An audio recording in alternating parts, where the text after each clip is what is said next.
വളരെ ദൂരം പുനലൂരിൽ നിന്ന് തന്നെ ഒറ്റയ്ക്ക് വണ്ടി ഓടിച്ച് ഇവിടെ എത്തിയ എന്റെ പ്രിയപ്പെട്ട സുഹൃത്ത് ലക്ഷ്മിരാജ് ടീച്ചർ, അങ്ങേ ഞാൻ ഈ വേദിയിലേക്ക് ഉദ്ഘാടനത്തിന് വേണ്ടി ഹാർദവമായി സ്വാഗതം ചെയ്തുകൊള്ളും. എന്റെ പ്രിയപ്പെട്ട സുഹൃത്ത്, എന്റെ നല്ല സൗഹൃദങ്ങളിൽ ഒരാളായ ലക്ഷ്മിരാജ്, എല്ലാവരും നല്ല സൗഹൃദങ്ങളാണ്. സ്വാഗതം ആശംസിച്ച Shri president Velu, Shri N K Namboothiri sir, കവയത്രി ഷീല ജഗതരൻ.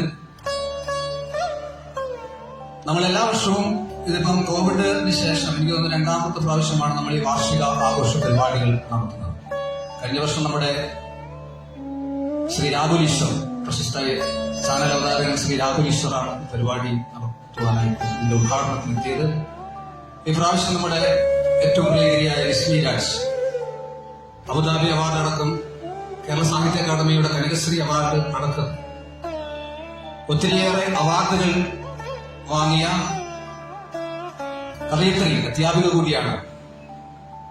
റിസർച്ച് പേഴ്സൺ ക്ലാസ്സിലൊക്കെ ടീച്ചർ പോകാറുണ്ട്. വളരെ തിരക്കുകൾക്കിടയിലും ഇവിടെ വന്ന ടീച്ചറിനെ ഒരിക്കൽ കൂടി എന്റെ പേരിൽ ഒരു അധ്യക്ഷൻ എന്ന നിലയിൽ ഞാൻ സ്വാഗതം ആശംസിക്കുകയാണ്. നമുക്കറിയാം, സത്യവും നീതിയും സ്നേഹവും സ്വാതന്ത്ര്യവും തുടങ്ങിയ മനുഷ്യ ജീവിതത്തിന്റെ ഏറ്റവും അടിസ്ഥാന ഘടകങ്ങളായ മൂല്യങ്ങൾ സംരക്ഷിക്കപ്പെടുവാൻ കഴിയാത്ത ഒരു വർത്തമാന കാലഘട്ടത്തിലൂടെ നാം കടന്നുപോകുന്ന ഒരു സാഹചര്യം. ഒരു കാലത്ത് കേരളം പടിയടച്ച് പിണ്ടം വെച്ച അന്ധവിശ്വാസങ്ങളും അനാചാരങ്ങളും പുതിയ രൂപത്തിലും ഭാവത്തിലുമൊക്കെ ഇന്ന് കേരളത്തിലേക്ക് വന്നുകൊണ്ടിരിക്കുന്ന സാഹചര്യത്തിൽ കവിയും കവിതയും കാലത്തിന്റെ ആവശ്യകതയാണ് എന്ന് നാം മനസ്സിലാക്കും. കവി എപ്പോഴും ദീർഘദർശിയാണ്. എല്ലാ ഈശ്വരീയമായ ചൈതന്യവും ഉള്ള ാണ് കവി എന്ന് പറയുന്നത്. അപ്പം ആ കവിത അനിവാര്യ ഹൃദയങ്ങളിലേക്ക്, മനുഷ്യ മനസ്സുകളിലേക്ക് ചൊരിയുവാൻ കഴിഞ്ഞെങ്കിൽ മാത്രമേ ഒരു സമൂഹത്തിന്റെ പുതിയ സൃഷ്ടിയെ നമുക്ക് വാർത്തെടുക്കുവാൻ കഴിയുകയുള്ളൂ.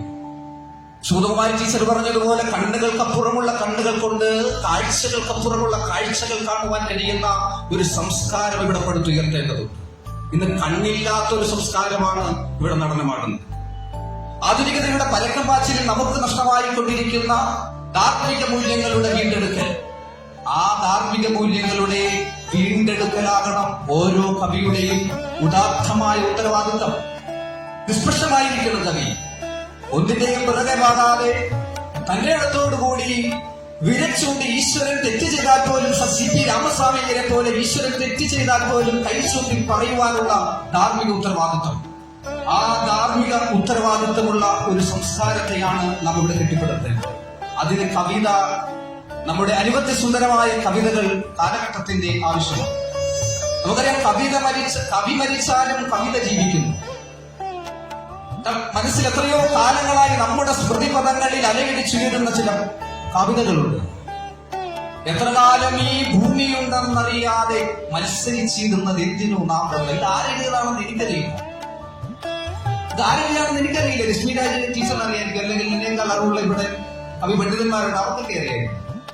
കാലം കണ്ട് കണക്ക് കാണാൻ കാലം വരുമ്പോൾ കനകത്തിൽ കാര്യക്കാർ കലഹിച്ചിരുന്നു. കാര്യശേഷിയില്ലാത്ത ഭരണാധികാരികൾ നമ്മുടെ സാംസ്കാരിക കേരളത്തിലേക്ക്, നമ്മുടെ സംസ്കാരത്തിലേക്ക് ഒക്കെ നുഴഞ്ഞു കയറുന്നു. കാലം കണ്ട് കണക്ക് കാണാൻ കാലം വരുമ്പോൾ കനകത്തിൽ കാര്യക്കാർ കലഹിച്ചു. ആരെഴുതാണെന്ന് എനിക്കറിയില്ല. പക്ഷെ എന്റെ സ്മൃതിപഥങ്ങളിൽ, നമ്മുടെയൊക്കെ സ്മൃതിപഥങ്ങളിൽ എത്രയോ കാലങ്ങളായി കേട്ടുവരുന്ന ആ വാക്കുകളാണ്. കവി മരിക്കും, പക്ഷേ കവിത വെള്ളിക്കാവ് സംസാരിച്ചിട്ടുണ്ട്, ഇതിലേക്ക് കടന്നിരിക്കും. കവി മരിച്ചാലും കവിത ജീവിക്കുന്നു. അത് നമ്മൾ മനസ്സിലാക്കണം. എഴുത്തച്ഛൻ എന്ന് പറയുന്ന ഒരു മനുഷ്യനുണ്ടായിരുന്നു. 2-3 നൂറ്റാണ്ടുകൾക്ക് മുമ്പ് മലപ്പുറം ജില്ലയിൽ പെരിന്തൽമണ്ണ എന്ന സ്ഥലത്ത് അങ്ങാടിപ്പുറം എന്ന ഗ്രാമത്തിൽ ജനിച്ച ഒരു മനുഷ്യൻ, ഒരു നമ്പൂതിരി, ഒരു ബ്രാഹ്മണ നമ്പൂതിരി. ആ 2 ദിനം കൊണ്ട് ഒരുത്തനെ കണ്ണിലേറ്റി നടത്തുന്നതും ഭവാൻ. എത്രയോ കാലങ്ങളായി എഴുതി വെച്ചത്. അണ്ണാക്ക് ക്യാൻസർ, അതായത് വായിൽ കൊണ്ടുവരുമെന്ന് ആദ്യം പറഞ്ഞത് എനിക്ക് തോന്നുന്നു പൂന്താന നമ്പൂതിരിപ്പാടാണ്. മനുഷ്യന് ഇഷ്ടപ്പെട്ട ഭക്ഷണം കഴിക്കാൻ കഴിഞ്ഞില്ലെങ്കിൽ നീ ഉണ്ടാക്കുന്ന പണത്തിന്, നീ ഉണ്ടാക്കുന്ന പ്രശസ്തിക്ക് എന്തർത്ഥം? അണ്ണാക്ക് ക്യാൻസർ വന്നാൽ എല്ലാം തീരുമെന്ന് പൂന്താന നമ്പൂതിരിപ്പാടി വിളിച്ചു പറഞ്ഞു. അവധൂതരായ കവിയാണ് പൂന്താന നമ്പൂതിരി വിളിച്ചു പറഞ്ഞു. എന്ന് പറഞ്ഞാൽ കവി മരിച്ചാലും കവിത ജീവിക്കുകയാണ്. പൂ പോലെ പുഞ്ചിരിക്കുവാനും നിലാവ് പോലെ കുളിർമയുള്ളതാകുവാനും കൊടുങ്കാറ്റ് പോലെ ആഞ്ഞടിക്കുവാനും കടൽ പോലെ ശോഭിക്കുവാനും കഴിയുന്ന അഗ്നി പോലെ ജ്വലിക്കുവാനും കഴിയുന്ന സർഗസൃഷ്ടികൾ ഇവിടെ ഉണ്ടാവണം. എല്ലാറ്റിനെയും ഒന്നായി കണ്ട് സമസ്ത ജീവജാലങ്ങളുടെയും സുസ്ഥിതിക്ക് വേണ്ടി പ്രാർത്ഥിച്ച് സൃഷ്ടി രഹസ്യം തേടിയ മഹർഷിമാരുടെ ദർശന പാരമ്പര്യം ഉൾക്കൊണ്ട ആ രവീന്ദ്രനാഥ ടാഗോർ സർഗചൈതന്യം പേറുന്ന കവിതകൾ, വയലാറിന്റെ കവിതകളൊക്കെ മലയാളികളുടെ മനസ്സുകളിൽ തേന്മഴ പോലെ ഇന്നും പെയ്തിറങ്ങുകയാണ്. രവീന്ദ്രനാഥ ടാഗോറിന്റെ ഒരു കവിതയുണ്ട്. പടിഞ്ഞാറ് ചക്രവാളത്തിൽ അസ്തമിക്കുവാൻ പോകുന്ന സൂര്യൻ, ആ സൂര്യൻ താണിറങ്ങുമ്പോൾ അസ്തമയ സൂര്യൻ ഒരുപക്ഷെ അഹങ്കാരത്തോടുകൂടി ചോദിക്കുകയാണ്, ഇനി ആര് ഇവിടെ പ്രകാശം പരത്തുന്നു? ബെന്യാമിൻ പറഞ്ഞു, ഒരു നുറുങ്ങുവെട്ടമായി ഞാനുണ്ട്, ഒരു നുറുങ്ങുവെട്ടമായി പ്രകാശം പരത്തുവാൻ ഞാനുണ്ടെന്ന് ബെന്യാമിൻ പറഞ്ഞു. സന്ധ്യാമേഘശകലങ്ങൾ ആകാശത്ത് നീലിമ വെച്ച് പാറിപ്പറക്കുമ്പോൾ ബെന്യാമിൻ ഈ ലോകം മുഴുവൻ പ്രകാശം പരത്തുന്നത് പോലെ ഒരു തുണ്ടുവെട്ടമാകുവാൻ, ഒരു നുറുങ്ങുവെട്ടമാകുവാൻ കവികൾക്ക് കഴിയും. അതാണ് കാലഘട്ടത്തിന്റെ ആവശ്യം. എത്രയോ നികൃഷ്ടമായ ചെകിരിയാണ് താമര വിരിയുന്നത്. ആ താമരയുടെ കുമ്പിളിൽ വസിക്കുന്ന താമരം പകലിനും അക്കബിംബങ്ങൾക്കും ശശാക താരകങ്ങൾക്കും സൗരഭ്യം പരത്തുവാൻ കഴിയുന്നത് പോലെ നമുക്കൊരു സംസ്കാരത്തിന്, നമ്മുടെ നാടിന് നാളേക്ക് വേണ്ടി ഈശ്വരീയമായ ചൈതന്യം തുളുമ്പുന്ന നല്ല കവിതകൾ ഉണ്ടാകേണ്ടത് ഒരു കാലഘട്ടത്തിന്റെ ആവശ്യമാണ്. അധർമ്മത്തിന്റെ തിളയ്ക്കുന്ന വർത്തമാന കാലഘട്ടത്തിൽ ഒരു മാലാഖയെ പോലെ ഒരു ദൈവീകമായ തേജസ്സോടുകൂടി നല്ല കവിതകൾ കാലഘട്ടത്തിന് ആവശ്യമാണ്. അങ്ങനെയുള്ള കവിതകൾ എഴുതുവാൻ എല്ലാവരുടെയും, നിങ്ങൾ ആ കവിതകൾ, അപ്രശസ്തരായ പല കവികളുമുണ്ട്, പക്ഷെ അവരൊക്കെ അവധൂതരാണ്. അവധൂതരായ ഒരുപാട് കവികളുണ്ട്, പക്ഷെ അവരൊന്നും പ്രശസ്തരല്ല.